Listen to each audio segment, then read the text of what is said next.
ખીચડી તે મને અહીંયા ક્યાં બોલાવી? ફોન કરે તારા ઘરે આવતી રહે તું. હવે મારા ઘરે કેટલા બધા મહેમાન આવ્યા છે ખબર તને? કાંઈ એટલા બધા મહેમાન કાં આવ્યા?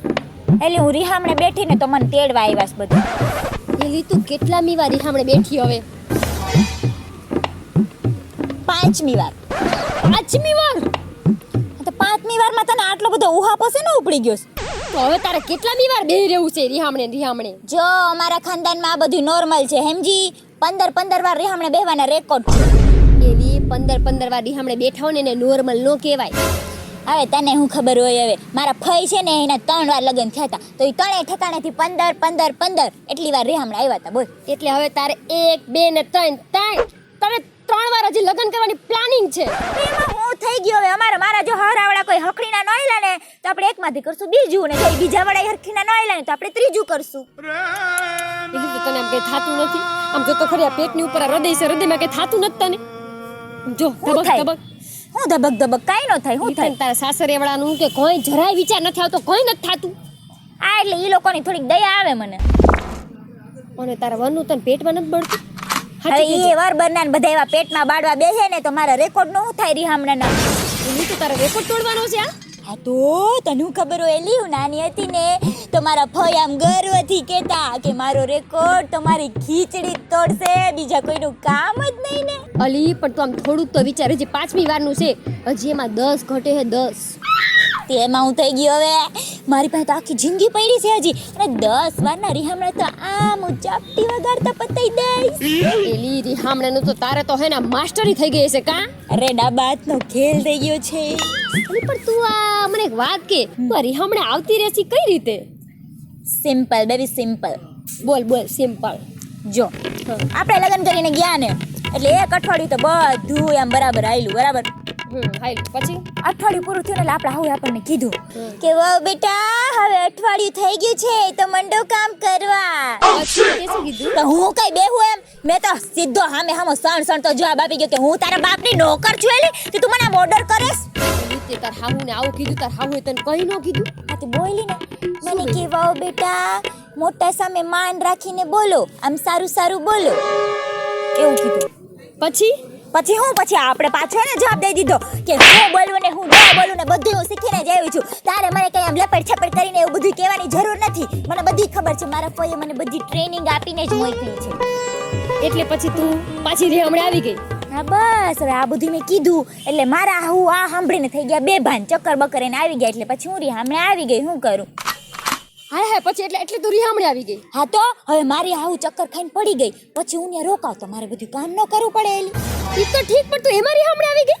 હા તે આવી જ જાવ ને, પછી વાયડા વારે થોડું રહેવાય. વાયડી તું શું કે ઈ છે? વાયડા તો ઈ જ છે. જો એલી મારી આમાં છે ને મારો કાંઈ વાગ નથી.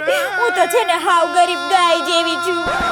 ગાય જેવી? તારા માથે સિંગડા હોય ને તો આ આપણા ગામનો ઘરકૂટ છે ને ઈ જરા હિંમત ન કરે તારી સામે આવવાની કે બાંધવાની. એલી હું હાવ મોઢાની મોરી છું ને એટલે જ બધાય મારી હારે આવું કરે છે. મોઢાની મોરી? તું ખીચડી મોઢાની મોરી? આ વેત એકનો લાંબો જીબડો છે, આખા ગામને હે ને આટામાં લઈ લે કરી. જો બસ એલી કઢી ઈ જ વાત ઉપર મારે બીજું રિહામણું થઈ ગયું હતું. હા કીધું હશે કોકે કાં કે તારા આવડો મોટો જીબડો છે. હવે મને કોકે એવું વેતેકનો જીબડો વાળું કઈ ને કોઈ પેદા જ નથી થવાની. એવું કોઈ કહે ને તેનો જીબડો ખેંચીને હાથમાં આપી દેવે ને. હા બસ પછી શું થયું કે? એમાં થયું એવું કે મારી જે નણંદ છે ને એ મારા ઘરે આવી, બરાબર, અને આવીને મને કહે કે ભાભી તમે તો બહુ બોલો. હા તો તું આટલું બધું બળબડ કરે તો કે તે એમાં ખોટું શું કીધું એણે? ખીચડી શું ખોટું કીધું એણે? જો એમાં ખોટું તો કાંઈ નથી કીધું, પણ ઈ વાંદરીની મને આમ કહીને જાય ને ઈ પોહાય જ નહીં. હા એટલે આપણને તો ખોટું લાગી ગયું એટલે આપણે તો આવી ગયા બસ બધું આખું બેગ ભરીને રિહામણે.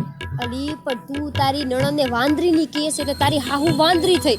તાર હાહુએ તને કઈ ન કીધું? કઈ એટલે કઈ ન કીધું? હવે તને હું ખબર હોય? મારી હાહુ છે ને ઈ જ લાગણી છે, ઈ પૂરેપૂરી વાંદરી જ છે, વાંદરી. એના લીધે જ મારે છે ને ત્રીજું રિહામણું પાછું થઈ ગયું. હાય કઈ રીતે?